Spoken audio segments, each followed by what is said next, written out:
I'm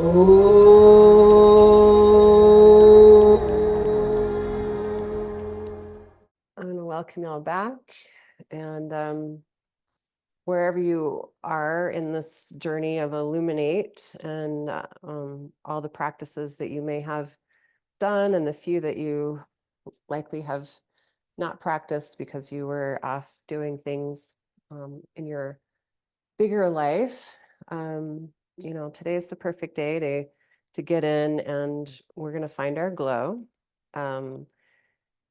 The practices of the Guyatri Mantra are, it is the mother of all mantras. It is the most profound offering. If we can gift it to ourselves and really start to embrace this ancient teaching, it comes from around, they say, I love it, 25 to 3,500 years ago. What happened in that 1,000 years? People were a little more dispersed, and we didn't have as great of recording as we do now of time. So put yourself in that 1,000-year gap and think about 25 to 3,500 years ago, how our ancient yogis were opening up to the guiding light, and we're still doing the very same thing. So we connect to that intention and we call it forth today, and we make it ours in the most beautiful way that you can. And we'll take side two, pull the right leg in and your left leg straight. You can pick up your hips and come in a little closer towards your bent leg heel. And then as you push through the straight leg heel, go ahead and flex your toes. Keep the back of the knee light even as you fold. And we'll keep elbows wide. And a little tick-tock.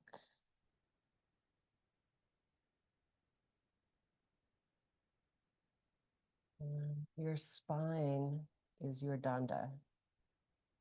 It's your source of strength. So hold yourself in right awareness. Inhale, lift up. This time we're going to take your right leg, pull it in, and take a different form. Where you can pull the heel in close to the buttocks, and however wide you want your knee is up to you and your body. Just know that we're going to attempt to reach the left arm under to hold the right shin. Yeah, so now we're going into the twister version of the yoga practice. So we'll take left hand to blue, your shin. And the other leg is extended to the best of your ability. So your left leg. There we go. Now, your right arm can come forward for stability, or you can be up high. And I also want you to try to figure out how you're going to lengthen your left waistline to armpit. So give that a little tug. Your right leg is a good anchor, and you can pull against that to pull the armpit energy. So we're going to do both actions. We're going to take it forward and long. And this right arm can either stay on the floor, or if you can get there, left elbow to the floor, push the elbow down, and maybe you lift the right elbow up, or you can reach over and see if you can touch your toes. Very good. Now we're going to breathe here wherever you are. Are you going to go underneath the inner knee, the bent leg knee with your left arm? So unwind it, unwind your pose, and go under to find the shin. Yes. Yeah. So you may need to pull the shin in closer, your knee. There you go. Yes. Now you've got a handle. You've got a handle. Your shin is the handle. And we're just going deep, deep into this left inner thigh. So wherever you are in here, and maybe this isn't your pose to go all the way down, It took thousands of years, apparently, for Vishvamitra to purify his intentions and his energy.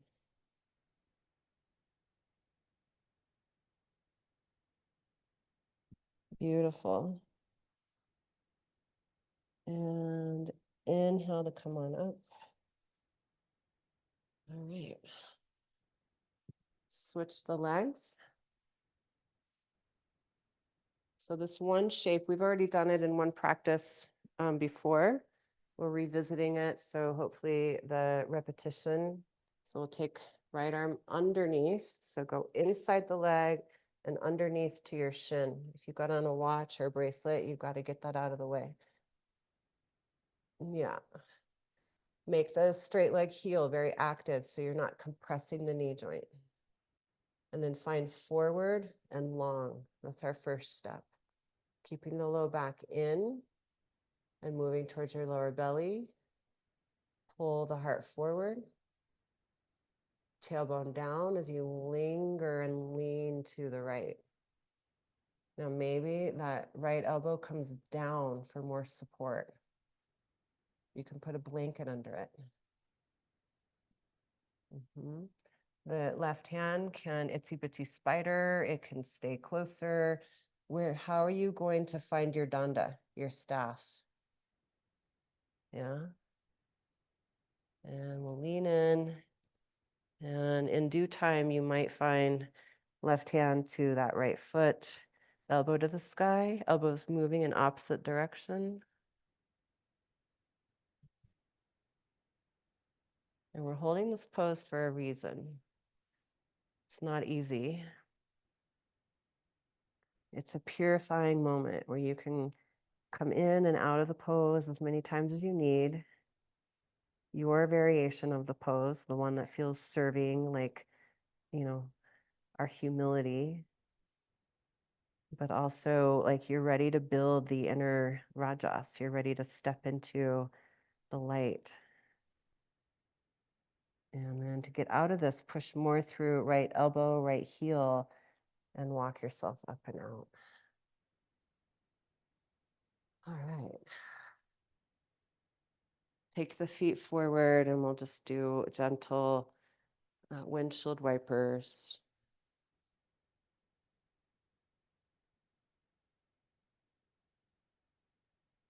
Now, in case you were wondering, we're taking January and starting anew. It's called New Beginnings. And we're going to focus on more basics. And I have planned the whole year out. So in 12 months' time, this time next year, we will have taken the foundation from January and grown it over 12 months. So we're going to back off in January and go back to some basics. Just heads up.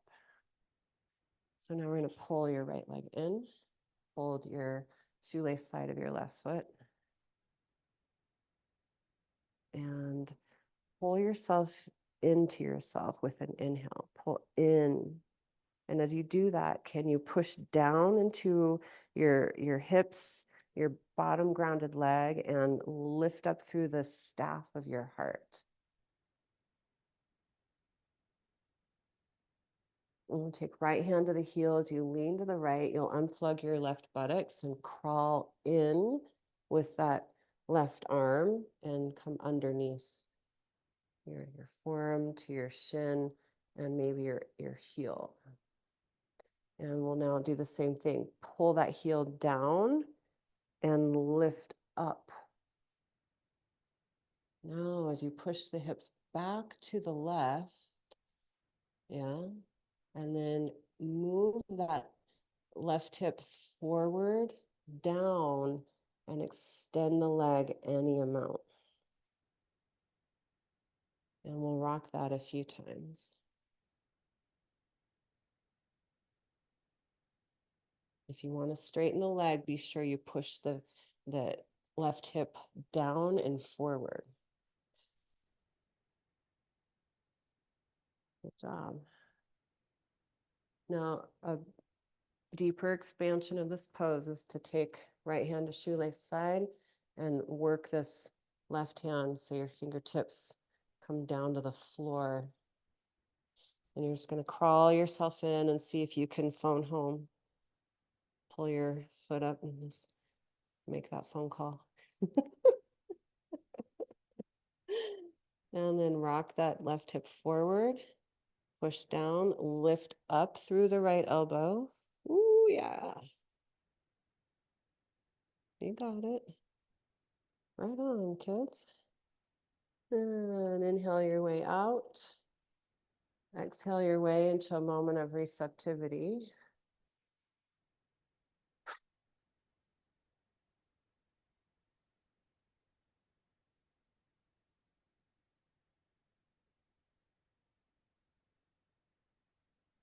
Lean to your left.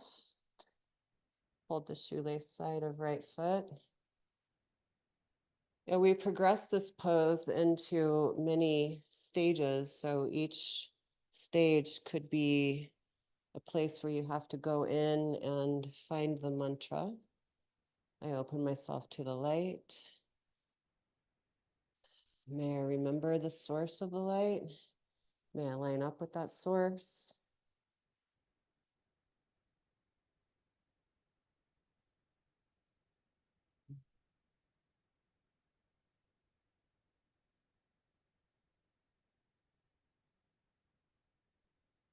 My our goddess Lorraine, one of her translation of the Gayatri, one line is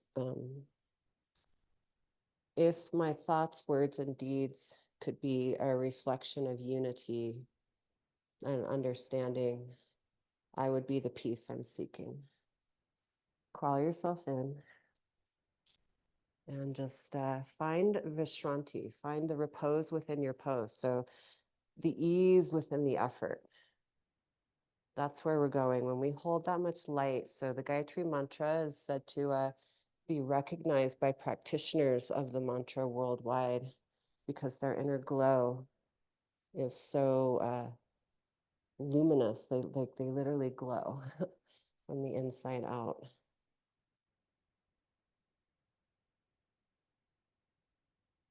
And then we might take the third variation or fourth variation where you crawl in and under.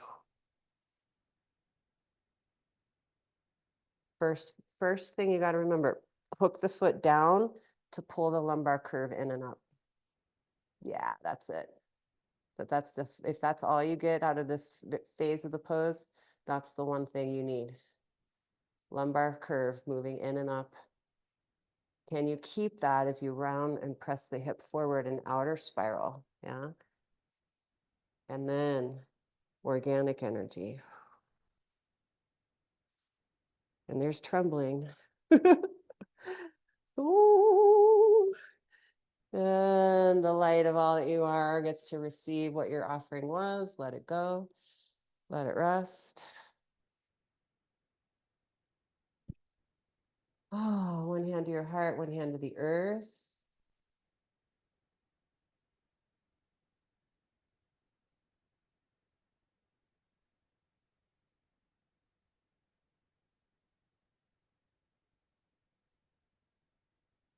And if there are two things that you can do to step more closely into alignment with the light of the one, can you name two things that you can take forward from this practice? Easy, doable, quantifiable.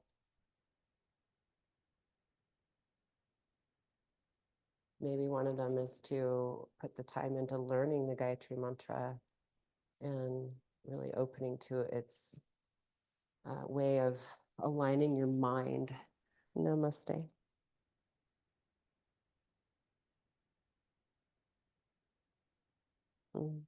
Thank you.